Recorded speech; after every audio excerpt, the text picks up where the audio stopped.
Première victime de la dépression Ella dans le village de Tessi, cet arbre de plus de 2 mètres qui s'est effondré sur la route.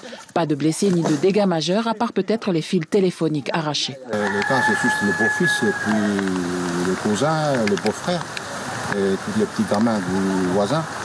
Je les ai fait appeler tout de suite pour qu'on vienne dégager la route, pour que tout le monde puisse se passer autrement. Avec aujourd'hui un vent de secteur nord entre 35 et 45 km/h, des rafales allant jusqu'à 75 km/h, Vailala est le village le plus exposé. On a eu pas mal de vent depuis 6 heures hier soir. Donc il y avait beaucoup de pluie. On a eu plus peur que les tôles s'envolent. La nuit aura été très courte et bien agitée pour les habitants du littoral. Cela n'a pas pu fermer l'œil de la nuit. Ces enfants ont dû renforcer et protéger les ouvertures au cœur de la tempête. Aujourd'hui, le vent s'est renforcé. Avec lui, la pluie et la houle.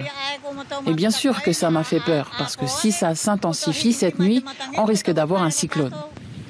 Quand ce n'est pas le vent, c'est la pluie et le trop-plein d'eau qui menacent et les habitations et les bateaux. Certains ont préféré mettre leur embarcation à l'abri en attendant l'évolution de la situation. C'était vers 4 h du matin. Quand même. Ouais, on a sorti des bateaux à cause de la tempérie. On écoute les infos, quoi. On a préféré sortir. On va pas prendre le risque.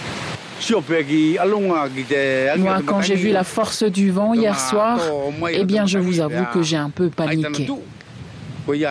Parce que tout de suite, j'ai pensé que le cyclone était à nos portes.